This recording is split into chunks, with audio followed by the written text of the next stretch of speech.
private airport runway in the backyard of a 35,000 square foot chateau, a 235-acre estate that generates millions of dollars a year just by opening its gates, and a construction dynasty that literally poured the concrete for the city's most iconic skyline. Most people think of Atlanta as just the capital of hip-hop or the home of reality TV stars. They are looking at the surface. Beneath the music videos and the red carpets lies a network of financial fortresses that make standard celebrity wealth look like pocket change. We are talking about the Black Mecca of the United States, a city where African-American families have built generational empires in construction, infrastructure, global beauty, and massive-scale real estate.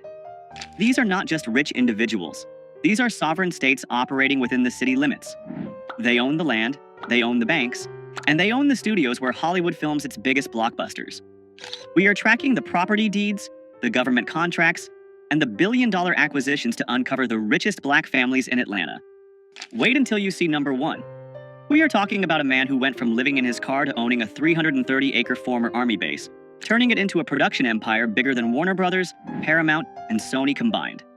Number 7. The Levett Family, the business of dignity. To understand the foundation of black wealth in Atlanta, you have to understand the businesses that serve the community from the cradle to the grave. And in Atlanta, when it comes to the final chapter of life, one name commands absolute respect and immense financial power: the Levett family. Gregory B. Levett Sr. and his wife Betty Levett are the titans behind Gregory B. Levett and Sons Funeral Homes and Crematory. Now, you might think a funeral home business is a modest, quiet operation. In Atlanta, you would be wrong. The Levetts have scaled the business of dignity into a multi-location empire that rivals major corporate chains. They established their first location in Scottsdale, Georgia, in 1980 with a 5,000 square foot facility. Today, that footprint has exploded. They operate 4 massive chapels across the metropolitan area, including a 9,000 square foot fortress in Decatur and a 12,000 square foot state-of-the-art facility in Gwinnett County. This is not just about handling services, it is about infrastructure wealth. Their facilities are designed with the opulence of 5-star hotels. We are talking about viewing rooms with custom furniture, large conference centers for family gatherings, and fleets of luxury vehicles. The family fleet includes pristine Rolls-Royces and Cadillacs, signaling a level of service that demands premium pricing. The wealth of the Levett family is built on a reputation for excellence. In the funeral industry, trust is the only currency that matters. When you serve over 2,200 families annually, as the Levetts do, you are operating a logistics and hospitality machine that generates tens of millions in revenue. Their influence extends far beyond their chapels. The family has donated over $1 million to various charities and organizations. Their philanthropic footprint is so large that the DeKalb Medical Center named their emergency department reception area after Gregory and Betty Levett. This is legacy wealth. It is the kind of wealth that is woven into the fabric of the community. They have handled the homegoing services for some of the most prominent figures in black culture, becoming the go-to institution for Atlanta's elite. The Levetts prove that in the Black Mecca, service industries can be scaled into dynastic fortunes if executed with perfection. They didn't just build a business, they built an institution that will stand for generations. But while the Levetts serve the local community, our next tycoon makes his fortune from the millions of travelers passing through the world's busiest airport. Number 6. Mack Wilbourn, the airport king. If you have ever flown through Hartsfield-Jackson Atlanta International Airport, the busiest airport on the planet, you have likely put money directly into the pocket of Mack Wilbourn. Mack Wilbourn is the owner and president of Mack 2, Incorporated. He is the quiet giant of Atlanta's hospitality sector. While rappers and athletes flash cash on Instagram, Wilbourn collects passive income from the thousands of people who buy a chicken sandwich or a burger every single hour. His empire is built on franchise dominance. He operates franchises of major brands like Popeyes Louisiana Kitchen and Checkers within the airport. But these aren't just normal fast food spots. These are some of the highest grossing locations in the entire world. His 2 Popeyes locations in the airport have consistently ranked as the number 1 and number 2 busiest units in the entire global system. Think about the volume. Hartsfield-Jackson sees over 100 million passengers a year. Wilbourn has positioned his assets right in the flow of that human river. It is a masterclass in captive audience economics. Wilbourn started his journey in 1971 as one of the first minority McDonald's franchisees in the Atlanta area. He grew that initial success into a diversified portfolio that includes vending companies and partnerships in iconic Atlanta destinations. His personal wealth is reflected in his real estate. Public records have linked him to a residence in Midtown Atlanta with over 5,600 square feet of living space. Valued at over $1.2 million, But his true asset is his influence. He has hosted President Barack Obama at his home. When you can invite the President of the United States over for dinner, you are operating on a different level of power. Wilbourn represents the B2B, business-to-business, side of Atlanta wealth. He isn't selling a lifestyle, he is selling efficiency. He proves that you don't need to invent a new product to become ultra-wealthy. You just need to control the distribution channel where the people are. But while Mack Wilbourn controls the food, our next family controls the look of Black America. Number 5. The Bronner family, the beauty dynasty. In Atlanta, the beauty industry is not just vanity, it is an economic engine worth billions. And sitting at the throne of this industry is the Bronner family. They are the owners of Bronner Brothers, a private, family-owned company that is one of the largest African-American hair and skincare producers in the United States. Their story is the definition of generational wealth. It began in 1947 with Dr. Nathaniel H. Bronner Sr. and his brother Arthur E. Bronner Sr. They started teaching cosmetology at a local YMCA. Today, the second generation, led by Bernard Bronner and his brothers, controls an empire that exports products around the globe. But their real cash cow is the Bronner Brothers International Beauty Show. This is not just a trade show, it is the Super Bowl of the hair industry. Held at the massive Georgia World Congress Center, it attracts between 40,000 and 70,000 hairstylists, barbers, and beauty experts from around the world. The economic impact of this single event is estimated to be approximately $60 million for the city of Atlanta. The family monetizes every aspect of this ecosystem. They own the product lines, BB African Royale, Tropical Roots, that the stylists use. They own the magazine, UPSCALE magazine, that dictates the trends. And they own the event where the industry gathers to spend money. This is vertical integration at its finest. Their wealth allows them to live lives of immense comfort and influence. The family is deeply embedded in the religious community as well, with Bishop Dale C. Bronner leading the Word of Faith Family Worship Cathedral, a mega church with thousands of members. This connection between business and faith is a pillar of the Atlanta elite structure. The Bronner family has navigated decades of change, from the Jim Crow era to the digital age, without losing control of their company. They have resisted buyouts and takeovers to keep the wealth within the family bloodline.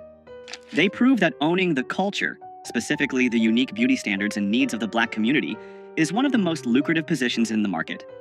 But while the Bronners focus on beauty, our next tycoon is focused on rebuilding the very earth beneath Atlanta's feet. Number 4. Egbert Perry, the urban architect. Do not confuse him with Tyler Perry. Egbert L.J. Perry is a tycoon in his own right, a man whose wealth is written in concrete, steel, and the skyline of the city. Egbert Perry is the chairman and CEO of the Integral Group. He is a real estate developer who didn't just build buildings, he reinvented the concept of urban housing in America. In the 1990s, Atlanta was facing a crisis with its public housing projects. They were dangerous, dilapidated, and economically isolated. Egbert Perry saw an opportunity where others saw a disaster. He partnered with the Housing Authority to create Centennial Place. This was a revolutionary project. He tore down the old projects and built a mixed-income community. He put wealthy professionals right next door to subsidized tenants, creating a seamless neighborhood with high-quality amenities, schools, and recreation centers. This model was so successful, it became the federal standard for housing redevelopment across the United States. Because of this vision, the Integral Group now controls a massive portfolio of real estate assets across the country. We are talking about master-planned communities, transit-oriented developments, and commercial infrastructure valued in the hundreds of millions, if not billions, of dollars in total project capitalization. Egbert Perry's personal influence is staggering. He has served as the chairman of the board for Fannie Mae, one of the most powerful financial positions in the entire country. He sits on the boards of major corporations and has been inducted into the Real Estate Hall of Distinction. His wealth is intellectual capital, converted into real asset capital. He lives a life of quiet, powerful luxury. Unlike the entertainers who flash cash, Egbert Perry moves in the boardrooms where the future of the city is decided. His company is currently involved in the redevelopment of the massive General Motors assembly plant site in Doraville, a project that will create a city within a city. He represents the technocrat wing of the Black MECCA. He is the engineer who figured out how to make gentrification and community development profitable. But if Egbert Perry is the modern developer, our next family is the historic bedrock upon which modern Atlanta was built. Number 3. The Russell family, the concrete dynasty. If you look at the Atlanta skyline, you are looking at the legacy of Herman J. Russell. The The Russell family is perhaps the most important business dynasty in the history of Black Atlanta. Herman J. Russell, who passed away in 2014, founded H.J. Russell and Company in 1952. He started as a plasterer. He ended up as the man who built the Coca-Cola headquarters, the Georgia Dome, Turner Field, and major expansions of the Hartsfield-Jackson Airport.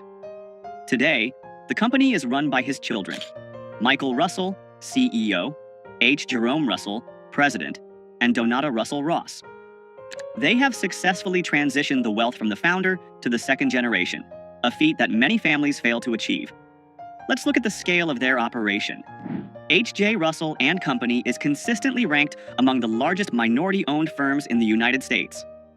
They don't just pour concrete, they manage real estate, they develop affordable housing, and through Concessions International, led by Donata, they operate food and beverage units in major airports across the country. Their family seat is legendary.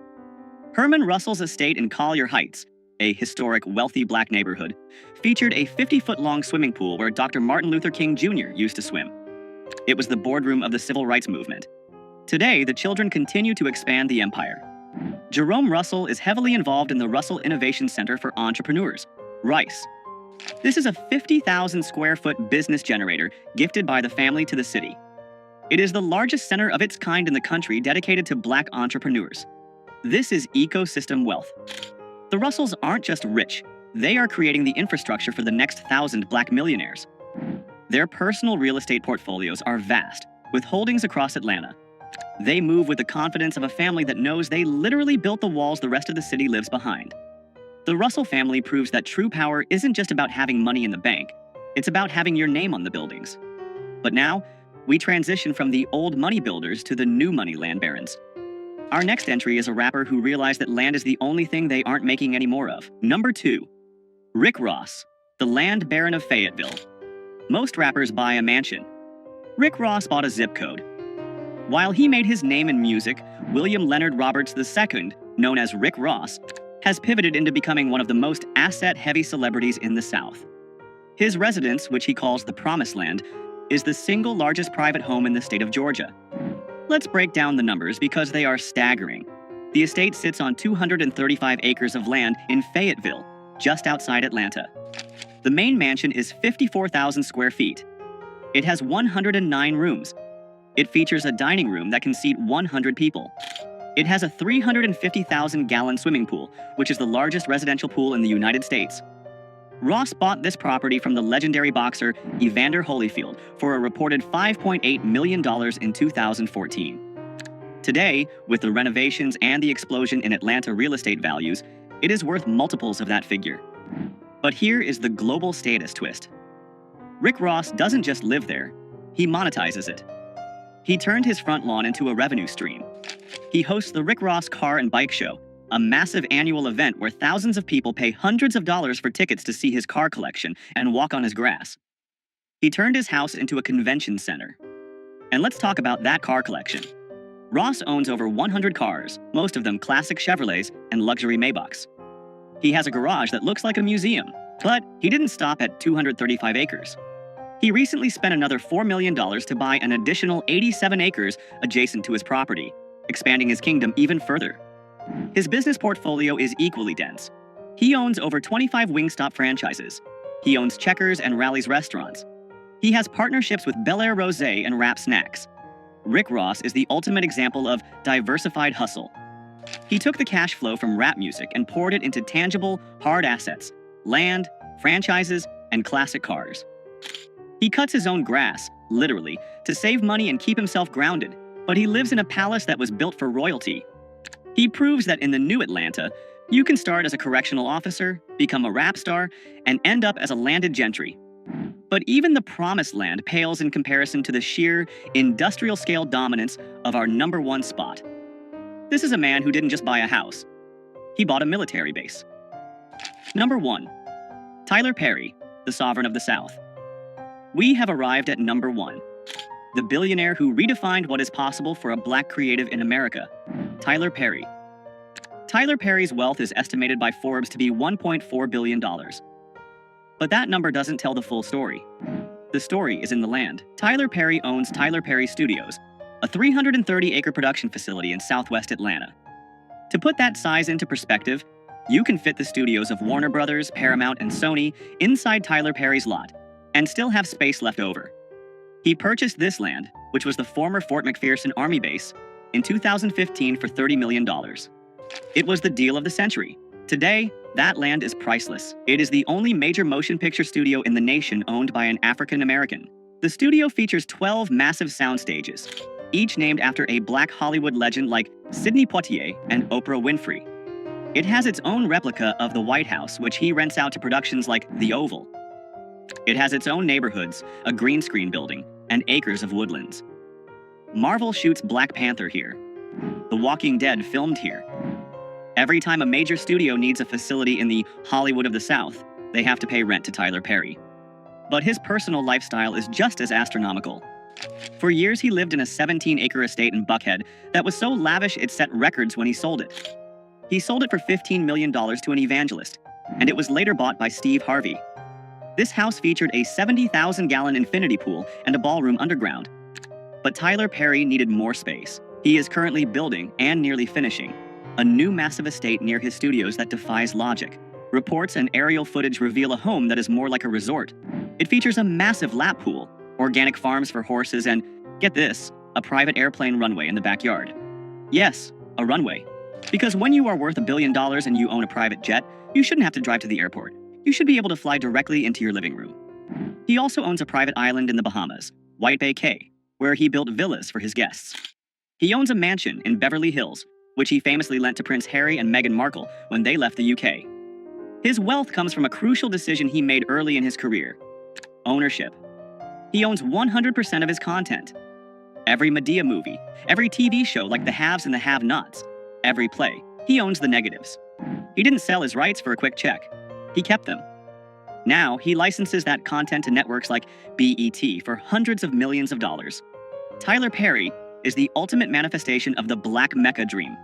He came to Atlanta with nothing, sleeping in his car. He utilized the city's support for Black art to launch his plays. He reinvested every dollar into land and infrastructure. He didn't just ask for a seat at the table. He built his own table, in his own house, on his own 300 acres of land. From the funeral parlors of the Levetts to the airport franchises of Mack Wilbourn, and from the construction sites of the Russells to the sprawling studio lot of Tyler Perry, these families are the pillars of Atlanta's wealth. They prove that the Black Mecca is not just a nickname, it is a financial reality. They have built ecosystems that support thousands of jobs and generate billions in value. They have moved beyond being consumers of luxury to being the producers of it. They own the land, the buildings, and the businesses that make the city run.